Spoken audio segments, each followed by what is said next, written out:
মৃত ব্যক্তিকে স্বপ্নে দেখলে তাকে আমরা যে অবস্থায় দেখি তা কতটুকু সত্য, এবং শয়তান কি মৃত ব্যক্তির রূপ ধারণ করতে পারে? মৃত ব্যক্তিকে স্বপ্নে দেখলে সেই ব্যক্তিকে সঠিক আমি যা দেখেছি হুবহু সেই অবস্থায় তিনি আছেন এমনটি হলফ করে বলা কঠিন। স্বপ্নের ব্যাখ্যা সম্পর্কে ওয়াকিফাল জানেন, এটা ইসলামের শাস্ত্রসমূহের মধ্যে গুরুত্বপূর্ণ একটা শাস্ত্র হলো স্বপ্নের ব্যাখ্যা শাস্ত্র। স্বপ্নের ব্যাখ্যা নবী করিম সাল্লাল্লাহু আলাইহি ওয়াসাল্লাম বলেছেন, কিয়ামতের আগে ইমানদারদের সত্য স্বপ্নের পরিমাণ অনেক বেশি হবে, এবং দুনিয়াতে আর নবী রাসূল আসবে না, নবুয়তের ধারা নাই, কিন্তু ইমানদারদের ভালো স্বপ্নগুলো এগুলো নবুয়তের একটা অংশ, এগুলো নবুয়তের একটা, যেই স্বপ্ন আপনার কাছে মনে হবে এটা ব্যাখ্যা সাপেক্ষ এবং এটা অনেক সুসংবাদ বহন করছে, ভালো কিছু ইন্ডিকেট করছে, স্বপ্নের ব্যাখ্যা বোঝা মানুষ এগুলো বলতে পারে। দুঃখজনক, স্বপ্নের ব্যাখ্যার এই শাস্ত্রটি আজ আমাদের সমাজ থেকে হারিয়ে যাচ্ছে। এমনকি আলেমদের মধ্যেও মাসআলা মাসাইল সম্পর্কে আপনি বিশেষজ্ঞ পাবেন, আপনি তাফসীর সম্পর্কে বিশেষজ্ঞ পাবেন, হাদিস সম্পর্কে বিশেষজ্ঞ পাবেন। দুঃখজনক যে স্বপ্নের ব্যাখ্যা বুঝেন এরকম পণ্ডিত, এরকম বিশেষজ্ঞ মানুষের সংখ্যা সমাজে অনেক কম। তো যাই হোক, এই মানুষগুলো ভালো বলতে পারেন স্বপ্নের ব্যাখ্যা কি। অতএব কোন মৃত মানুষকে স্বপ্নে দেখলে আপনি কষ্টে দেখেছেন সেজন্য তিনি কষ্টেই আছে, আপনি ভালো দেখেছেন তিনি সুখেই আছে, এমনটি সবসময় নিশ্চিত নয়। তবে যেই স্বপ্ন দেখার পর সাধারণত আপনার মনের ভিতরে একটু খুশি ভাব আসে, আনন্দের আভা আসে আপনার অন্তরে, তখন আপনি সুধারণা করতে পারেন আপনি কোনো সুসংবাদ বা ভালো স্বপ্ন দেখেছেন। আর যে স্বপ্ন দেখার পর আপনার মধ্যে ভীতি কাজ করে, আতঙ্ক কাজ করে, আপনার মন বলে যে না আমি ভীতিকর কিছু দেখেছি, সেটা কোনো কোনো ক্ষেত্রে শয়তান দেখায় শুধু ভড়কানোর জন্য। আবার অনেক সময় আপনার কোনো দুঃসংবাদ স্বপ্নের মাধ্যমে ইন্ডিকেট দেওয়া হতে পারে।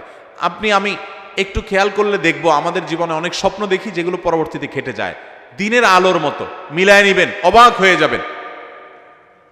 একবার আমার স্ত্রী স্বপ্ন দেখলেন যে আমার জামায় কিছু লোক ঘরে ঢুকে, জানালা ভেঙে ঢুকে আমার জামায় আগুন লাগাই দিচ্ছে। অনেক কষ্ট করে সে আগুন নেভাতে হয়েছে। ঠিক এই ঘটনার কিছুদিন পরে দেখা গেল যে কিছু লোক আমার পিছনে লেগে গেছে খুব ভয়ঙ্কর ভাবে, এবং বহু কষ্ট করে সেই তাদের পিছনে লাগানোটাকে থামাতে হয়েছে।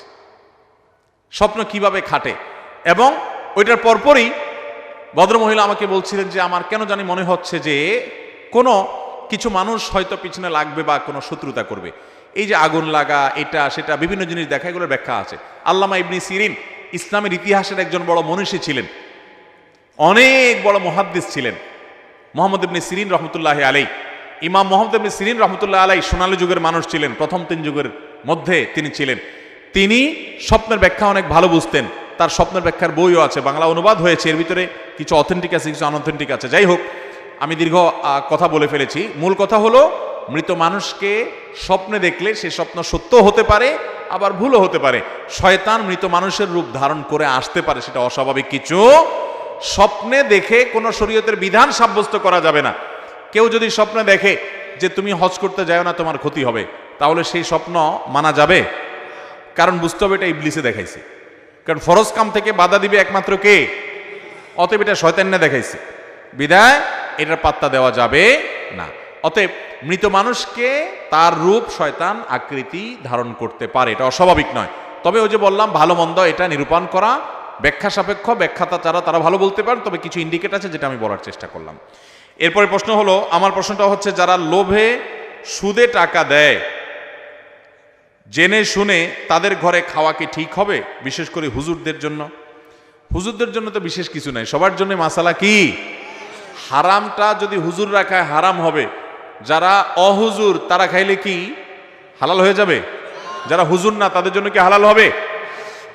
শুনে রাখেন, যার উপার্জন শুধুই হারাম উপার্জন, অন্য কোনো হালাল উপার্জন নাই, এই রকম লোক যে সুদের টাকা লাগায় সেখান থেকে তার উপার্জন হয়, ওটা দিয়ে তার সংসার চলে, আর কোনো হালাল উপার্জন নাই। একটা মদের দোকান আছে, মদ বিক্রি করে, সেখান থেকে লাভ আসে, সেটা দিয়ে সংসার চলে, অন্য কোনো উপার্জন নাই। ওই লোক যার অন্য কোনো উপার্জন না, যা আছে সবটুকু হারাম, সে যদি আপনাকে হাদিয়া দেয় বা দাওয়াত দেয়, ওইটা খাওয়া আপনার জন্য হালাল না, হারাম। ওইটা আপনার জন্য খাওয়াটা জায়েজ হবে। অনেক সময় ডিনাই করা যায় না, তাকে মুখের উপরে না করা যায় না, বাসায় নিয়ে আসে, ভুল বুঝে সৎসাহস করে যদি বিনয়ের সাথে সুন্দর করে বুঝায় বলে দিতে পারেন, তাহলে এটা বড় একটা দাওয়াত হতে পারে যে ভাই হারাম উপার্জন করছেন আপনি, আমি এটা অ্যাভয়েড করতে চাচ্ছি, আপনি যদি মনে কিছু না করেন, যদি বুঝায় বলতে পারেন, সেটা অনেক ভালো একটা কাজ। যদি না পারেন তাহলে অন্তত নিজে সেটা ভোগ করবেন না, অন্য কোনো গরিব মানুষকে দিয়ে দিবেন, তারটা তাকে ফেরত দিতে না পারলে কিন্তু নিজের পরিবার লোকদেরকে খাওয়াবেন না। কারণ হারাম যে উপার্জন করেছে তার হালাল কোনো উপার্জন নাই, শুধু হারামটাই আছে, ওইটা আপনাকে খাওয়াইলে আপনার জন্য খাওয়া জায়েজ হবে। আর যদি কারোর মিশ্র উপার্জন থাকে, বুঝেন মিশ্র উপার্জন মানে কি, হালালও আছে হারামও আছে। সরকারি চাকরি করে, বেতনও আছে আবার ঘুষও আছে না নাই? বেতনও পায়, টিন চুরি গম চুরিও করে, মিশ্র উপার্জন, হালালও আছে সাথে হারামও আসে। দোকানে কাজ করে, মালিকের বেতনও পায়, আবার ক্যাশ থেকে চুরিও করে, আছে না নাই? এই মিশ্র উপার্জন যদি হয় তাহলে সেখানে খাওয়াটা হালাল হবে, যেহেতু হালাল হারাম দুইটাই আছে। কিন্তু এটাও অ্যাভয়েড করতে পারলে সেটা তাকওয়ার দাবি, অ্যাভয়েড করতে পারলে সেটা ভালো। এরপরে প্রশ্ন হলো, আমি অত্র এলাকারই একজন নিবাসী, আমাদের এলাকার এক লোক, সে ধর্মে মুসলমান, সে মন্দিরে গিয়ে পূজা করে রীতিমতো, আবার নামাজও পড়ে। আমি এটার ব্যাখ্যা চাই এবং এতে আমাদের এলাকাবাসীর কি করণীয়। দেখুন, বা মুসলমান আল্লাহ আল্লাহ, বা হিন্দু রাম রাম, একজন কবির কবিতার অংশ। কিছু লোক আছে এই টাইপের, মুসলমানদের সাথে আল্লাহ আল্লাহ করে আর হিন্দুদের সাথে গিয়া রাম রাম করে। দেখুন, আমরা আমাদের এই যে এতক্ষণ বক্তব্য দিলাম প্রশ্নোত্তর সেশনের আগে, আপনারা সেই বক্তব্য শুনেছেন, আমরা পরিষ্কার করে বলেছি, ইসলাম কোন মুসলমানকে অন্য ধর্মের মানুষের ধর্মীয় কাজে বাধা দেওয়ার কোন রাইট, অধিকার, নির্দেশনা কখনো দেয়। কিন্তু এর মানে কি এই যে মুসলমান গিয়ে জগা খিচুড়ি হয়ে তার ধর্ম পালন করবে, এই সুযোগ আছে?